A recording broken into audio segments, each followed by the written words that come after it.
ಒಬ್ಬ ಸೆಲೆಬ್ರಿಟಿ ಅಂದ ತಕ್ಷಣ ಅವರ ಮನೆಯ ಸುತ್ತಲೂ ಕೂಡ ಅಭಿಮಾನಿಗಳು ಬರ್ತಾರೆ, ಅವರನ್ನ ಭೇಟಿ ಆಗಬೇಕು, ಒಂದು ಫೋಟೋ ತೆಗೆಸ್ಕೊಂಡ್ರೆ ಸಾಕು ಅಂತಾರೆ. ಬರ್ತ್ಡೇ ಇದ್ದಂಥ ಟೈಮಲ್ಲಿ ಕೇಕ್ ಎಲ್ಲ ಹಿಡ್ಕೊಂಡು ನಿಂತು ಓ ಅಂತ ನಿಂತ್ಕೊಳ್ತಾರೆ. ಆದರೆ ಆ ಸೆಲೆಬ್ರಿಟಿಯ ಮನೆಯ ಪಕ್ಕದಲ್ಲಿ ಇರ್ತಾರಲ್ಲ, ಅವ್ರಿಗೆ ಒಂಚೂರು ಕಿರಿಕಿರಿ ಆಗುತ್ತಾ ಅಂತ.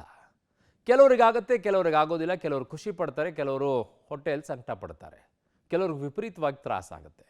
ಹಾಗೆ ಧ್ರುವ ಸರ್ಜಾ ಅವರ ವಿಚಾರದಲ್ಲೂ ಕೂಡ ಈಗ ಒಬ್ಬರಿಗಾಗಿದೆ ಅಂತೆ. ಅವ್ರು ನಿಜವಾಗಿಯೂ ಕೂಡ ಹಂಗಾಗಿದೆಯಾ ಅಥವಾ ಬೇರೆ ಏನೇನಾದರೂ ಉದ್ದೇಶಕ್ಕೆ ಹಂಗೆ ಅಂತಿದ್ದಾರಾ ಗೊತ್ತಿಲ್ಲ. ಅವ್ರು ಹೇಳೋದ್ರಲ್ಲೂ ವೇಟೇಜ್ ಕಾಣಿಸ್ತಾ ಇದೆ, ಇವ್ರು ಹೇಳೋದ್ರಲ್ಲೂ ವೇಟೇಜ್ ಇದೆ. ಸಮಸ್ಯೆ ಬಗೆಹರಿಸೋದು ಹೇಗೆ?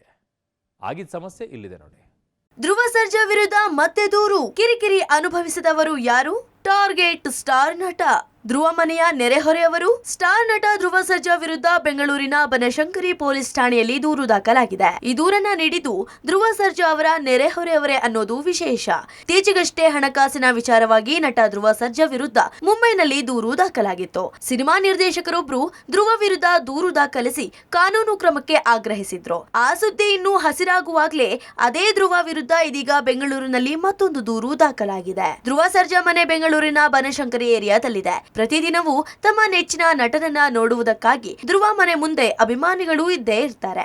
ಅದರಲ್ಲೂ ಹುಟ್ಟುಹಬ್ಬದ ಸಂದರ್ಭದಲ್ಲಿ ಹೆಚ್ಚಿನ ಸಂಖ್ಯೆಯಲ್ಲಿ ಅಭಿಮಾನಿಗಳು ಸೇರುತ್ತಾರೆ. ಅಭಿಮಾನಿಗಳ ವಿಚಾರದಲ್ಲಿ ಧ್ರುವ ಯಾವತ್ತೂ ನಿರಾಸೆ ಮಾಡಿದವರು ಅಲ್ಲ. ಎಷ್ಟೇ ಸಮಯವಾದ್ರೂ ಅಭಿಮಾನಿಗಳನ್ನ ಭೇಟಿ ಆಗಿಯೇ ಮನೆ ಒಳಗೆ ಹೋಗ್ತಾರೆ. ಈ ಅಭಿಮಾನಿಗಳಿಂದ ತಮಗೆ ಸಾಕಷ್ಟು ತೊಂದರೆ ಆಗ್ತಿದೆ ಅಂತ ಮನೋಜ್ ಅನ್ನೋರು ದೂರು ನೀಡಿದ್ದಾರೆ. ಧ್ರುವ ಸರ್ಜಾ ಅವರ ಫ್ಯಾನ್ಸ್ ನಿತ್ಯವೂ ತಮ್ಮ ಬೈಕ್ ಗಳನ್ನ ಅಡ್ಡಲಾಗಿ ಪಾರ್ಕಿಂಗ್ ಮಾಡ್ತಾರೆ. ಅಕ್ಕಪಕ್ಕದ ಮನೆಯವರು ಓಡಾಟಕ್ಕೆ ತೊಂದರೆ ಮಾಡ್ತಾರೆ. ಮನೆ ಮುಂದೆ ಬರುವ ಫ್ಯಾನ್ಸ್ ಧೂಮಪಾನ ಮಾಡ್ತಾ ನಿಲ್ತಾರೆ.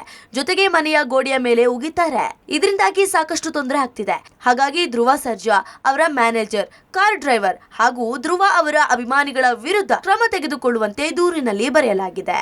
ನಟ ಧ್ರುವ ಸರ್ಜಾ ಅವರ ನಿವಾಸ ಮತ್ತೆ ಅಕ್ಕಪಕ್ಕದ ನಿವಾಸದಲ್ಲಿರುವಂತಹ ಮನೋಜ್ ಅನ್ನುವಂಥವರು ಒಂದು ಕಂಪ್ಲೇಂಟ್ ಅನ್ನು ಕೊಟ್ಟಿದ್ದಾರೆ.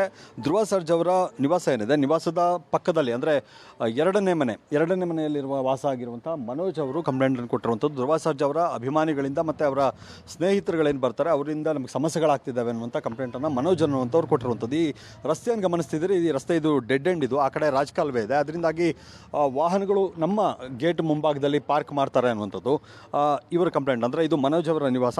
ಈ ರಾಜಕಾಲುವೆ ಗೋಡೆ ಏನಿದೆ, ಈ ಗೋಡೆಯ ಮುಂಭಾಗದಲ್ಲಿ ಇಲ್ಲಿ ಬಂದು ಕೂತು ಇಲ್ಲಿ ಸಿಗರೇಟ್ ಸೇದುವಂಥದ್ದು, ಉಗುಳುವಂಥದ್ದೆಲ್ಲ ಮಾಡ್ತಾರೆ ಅಂತ. ಆದರೆ ಈ ವಾಹನಗಳೇನಿದ್ದಾವೆ, ಇದು ಒಂದು ಕಾರು ಬಂದು ಈ ಎದುರು ಮನೆಗೆ ಸೇರಿದ್ದು, ಮತ್ತು ಈ ಕಾರು ಇವರ ನಿವಾಸಕ್ಕೆ ಸೇರಿದ್ದು ಅನ್ನುವಂಥ ಮಾಹಿತಿ. ಜೊತೆಗೆ ಇಲ್ಲಿ ಯಾವುದೇ ರೀತಿಯಾಗಿ ಪಾರ್ಕ್ ಮಾಡೋದಿಲ್ಲ. ಬಂದಂಥ ಸಂದರ್ಭದಿಂದಲೂ ಕೂಡ ಅವರು ಹಲವು ಸಮಸ್ಯೆಗಳನ್ನು ಅವರೇ ಸಮಸ್ಯೆ ಅಂತ ಹೇಳ್ಕೊತಿದ್ದಾರೆ. ಆದರೆ ಧ್ರುವ ಸರ್ಜಾ ಅವರ ಬರ್ತ್ಡೇ ಏನಾಯಿತು, ಆ ಬರ್ತ್ಡೇ ಕಾರ್ಯಕ್ರಮವನ್ನು ಕೂಡ ನಡೀಬಾರ್ದು ಅನ್ನುವಂಥ ನಿಟ್ಟಿನಲ್ಲಿ DCP ಅವರಿಗೆ ಕಂಪ್ಲೇಂಟ್ ಅನ್ನು ಕೊಡುವಂಥದ್ದು, ಅವರಿಗೆ ದೂರು ಕೊಡುವಂಥದ್ದು ಅವೆಲ್ಲವನ್ನು ಕೂಡ ಮಾಡಿದ್ರು. ದೂರುದಾರ ತಮ್ಮ ದೂರಿನಲ್ಲಿ ಹೇಳಿರುವುದನ್ನ ಧ್ರುವ ಕಡೆಯವರು ಸ್ಪಷ್ಟವಾಗಿ ನಿರಾಕರಿಸುತ್ತಾರೆ. ಅವರು ದೂರಿನಲ್ಲಿ ಹೇಳಿದಂತೆ ಯಾವುದೂ ನಡೆದಿಲ್ಲ. ಉದ್ದೇಶಪೂರ್ವಕವಾಗಿಯೇ ಮನೋಜ್ ದೂರು ಕೊಟ್ಟಿದ್ದಾರೆ. ಪದೇ ಪದೇ ಧ್ರುವ ಕಡೆಯವರಿಗೆ ಈ ಮನೋಜ್ ಅನ್ನುವರು ಕಿರುಕುಳ ನೀಡುತ್ತಲೇ ಬರ್ತಿದ್ದಾರಂತೆ. ಈಗ ದೂರು ಕೊಟ್ಟಿರೋದು ಅದರ ಮುಂದುವರೆದ ಭಾಗ ಅಂತಾರೆ. ಸರ್, ಇದು ಇವಾಗಿಂದ ನಡ್ಕೊಂಡು ಬರ್ತಾ ಇರೋದಲ್ಲ. ಪ್ರತಿ ವರ್ಷ ನಾವೇನು ಬರ್ಡೇ ಸೆಲೆಬ್ರೇಷನ್ ಏನು ಫ್ಯಾನ್ಸ್ ಎಲ್ಲ ಬಂದು ಮಾಡ್ತಾರೆ ಅವಾಗಿಂದ ಮಾಡ್ಕೊಂಡು ಬರ್ತಾ ಇರೋದು. ಎಲ್ಲರ ಹತ್ರ ಅಪ್ರೂವಲ್ ತಗೊಂಡು ಅವ್ರು ಮಾಡಿ ಅಂತ ಹೇಳಿದ್ಮೇಲೆ ಮಾಡೋದು. ಇವರು 3 ತಲೆಮಾರಿಂದ ಇರೋದು ಇಲ್ಲಿ. ಇವರು ಇವಾಗ 3 ವರ್ಷದ ಮುಂಚೆನೇ ನಾವು ಮನೆ ತಗೊಂಡಿರೋದು. ಇವರು ಅವ್ರಿಗೆ ಸ್ಟಾರ್ಟಿಂಗ್ ಇಂದಾನು ಸಮಸ್ಯೆ, ಅವ್ರದ್ದು ಏನು ಸಮಸ್ಯೆ ಇದೆ ಇಂಟರ್ನಲ್ಲು ಅದು ಅವ್ರು ಇಟ್ಕೊಂಡ್ಲಿ. ಅದನ್ನ ನಾವೇನು ಅವ್ರ ಮನೆ ಹತ್ರ ಹೋಗಿ ಏನು ಗಲೀಜ್ ಮಾಡ್ತಲ್ಲ. ಆಮೇಲೆ ಜೊತೆಲಿರೋರು ಯಾರು ಸಿಗರೇಟ್ ಸೇದೋದು, ಪಾನ್ ಪರಾಗ್ ಮಾಡಿ ಚಂದ ಹಾಕೋ ಅಂತ ಹುಡುಗರಲ್ಲ. ಬರೋ ಫ್ಯಾನ್ಸು ಅಷ್ಟೇ, ಅವ್ರ ಮುಂದೆ ಯಾರು ಸಿಗರೇಟ್ ಸೇದೋದಾಗ್ಲಿ ಪಾನ್ ಪರಾಗ್ ಹಾಕೋದಾಗ್ಲಿ ಮಾಡಲ್ಲ. ಆಮೇಲೆ ರೋಡ್ ಕಾರ್ನರ್ಗೆ ಹೋಗುವಂತ ಅವಶ್ಯಕತೆನೇ ನಮಗಿಲ್ಲ. ಇನ್ನು ನಮ್ಮ ಗಾಡಿ ಏನಿದೆ ಇಲ್ಲಿ ಹಾಕೊಂತೀವಿ. ಇಲ್ಲಿ ಏನಾದ್ರು ಫಿಲ್ ಆದಾಗ ನಾವು ರೋಡ್ ಕಾರ್ನರ್ ಅಲ್ಲಿ ಹಾಕೊಂತೀವಿ. ನಾವು ಅವ್ರಿಗೆ ಕಾಂಪ್ಲಿಕೇಶನ್ಸ್ ಇರೋ ತುಂಬಾ. ಅವ್ರು ಇಲ್ಲಿವರೆಗೂ ಏನಿಲ್ಲ ಅಂದ್ರೂ ಒಂದು 10 ಸತಿ ಪೊಲೀಸ್ ಸ್ಟೇಷನ್ಗೆ ಹೋಗಿದ್ದಾರೆ. ಸುಮ್ಮನೆ ಅನ್ವಾಂಟೆಡ್. ಧ್ರುವ ಸರ್ಜಾ ಅವರ ವಿರುದ್ಧವಾಗಿ ಅವರ ಪಕ್ಕದ ಮನೆಯವರೇ ಕಂಪ್ಲೇಂಟ್ ಅನ್ನು ಕೊಟ್ಟಿದ್ದಾರೆ. ಅದು ಕೂಡ ನಮಗೆ ಎಲ್ಲಂದ್ರಲ್ಲಿ ನಮ್ಮ ಮನೆ ಮುಂದೆ ವಾಹನಗಳನ್ನು ಅವರ ಅಭಿಮಾನಿಗಳು ನಿಲ್ಲಿಸ್ತಾರೆ, ಮತ್ತು ಧೂಮಪಾನ ಮಾಡುವಂಥದ್ದು, ಒಗೆಯುವಂಥದ್ದು ಮಾಡ್ತಿದ್ದಾರೆ ಅನ್ನುವಂಥದ್ದು. ಇದೆಲ್ಲದಕ್ಕೂ ಸಂಬಂಧಪಟ್ಟಂತೆ ಅವರ ಸ್ನೇಹಿತ ಅಶ್ವಿನ್ ಅವರು ಪಬ್ಲಿಕ್ ಟಿವಿಗೆ ಮಾತನಾಡಿದ್ರು. ಅವರು ಹೇಳ್ತಾ ಇರುವಂಥದ್ದು, ಏನು ಆರೋಪ ಮಾಡ್ತಾ ಇದ್ದಾರೆ ಮನೋಜ್, ಇವೆಲ್ಲವೂ ಕೂಡ ಸುಳ್ಳು ಅನ್ನುವಂಥದ್ದನ್ನು ಸಾರಾಸಗಟಾಗಿ ತಳ್ಳಿ ಹಾಕ್ತಾ ಇದ್ದಾರೆ. ಯಾಕೆ ಅಂದರೆ ಮನೋಜ್ ಅವರು ಕಳೆದ 3 ವರ್ಷಗಳ ಹಿಂದೆ ಮನೆ ತೆಗೆದುಕೊಂಡು ಬಂದರು. ಆಗ್ಲಿಂದಲೂ ಕೂಡ ಬೇಕು ಅಂತಲೇ ಕಿರಿಕಗಳನ್ನು ತೆಗೆಯುವಂಥ ಕೆಲಸ ಮಾಡ್ತಿದ್ದಾರೆ. ಧ್ರುವ ಸರ್ಜಾ ಅವರ ಬರ್ತ್ಡೇ ಸಂದರ್ಭದಲ್ಲೂ ಕೂಡ DCPಗೆ ಕಂಪ್ಲೇಂಟ್ ಕೊಟ್ಟು ಬರ್ತ್ಡೇನ ಆಚರಣೆ ಮಾಡ್ಕೊಳ್ಬಾರ್ದು ಅನ್ನುವಂಥ ನಿಟ್ಟಲ್ಲಿ ಅವರು ಕಂಪ್ಲೇಂಟನ್ನು ಕೊಡುವಂಥ ದೂರನ್ನು ಕೊಡುವಂಥ ಪ್ರಯತ್ನ ಮಾಡಿದರು. ಅದರಿಂದಾಗಿ ಇದು ಬೇಕು ಅಂತಲೇ ಈ ರೀತಿಯಾಗಿ ಕಿರುಕುಳ ಕೊಡುವಂಥ ಕಂಪ್ಲೇಂಟ್ಗಳನ್ನು ಕೊಟ್ಟು ಒಂದು ರೀತಿ ಹಿಂಸೆ ಮಾಡುವಂಥ ಕೆಲಸವನ್ನು ಮಾಡ್ತಿದ್ದಾರೆ ಅನ್ನುವಂಥ ಆರೋಪ ಅಶ್ವಿನ್ ಅವರದ್ದು. ದೂರು ಕುರಿತಂತೆ ಧ್ರುವ ಕಡೆಯವರು ಹೇಳೋದೇ ಬೇರೆ. ಯಾವ ಫ್ಯಾನ್ಸ್ ಕೂಡ ನೆರೆಹೊರೆಯವರಿಗೆ ತೊಂದರೆ ಕೊಡೋದಿಲ್ಲ. ಹುಟ್ಟುಹಬ್ಬದ ಸಂದರ್ಭದಲ್ಲಿ ನೆರೆಹೊರೆಯವರ ಗಮನಕ್ಕೆ ತಂದೇ ಬರ್ತಡೇ ಆಚರಿಸ್ತೇವೆ. ಅಕ್ಕಪಕ್ಕದ ಮನೆಯವರು ಸಂಭ್ರಮದಿಂದ ಪಾಲ್ಗೊಳ್ತಾರೆ. ಎಲ್ಲರಿಗೂ ಧ್ರುವ ಅವರ ಮೇಲೆ ಅಭಿಮಾನವಿದೆ.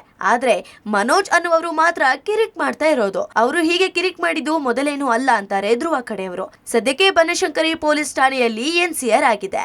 ಪೊಲೀಸರು ಯಾವ ರೀತಿಯ ಕ್ರಮ ತೆಗೆದುಕೊಳ್ಳುತ್ತಾರೋ ಕಾದ್ ನೋಡ್ಬೇಕು. ಶರಣು Hulluru, entertainment bureau, public TV.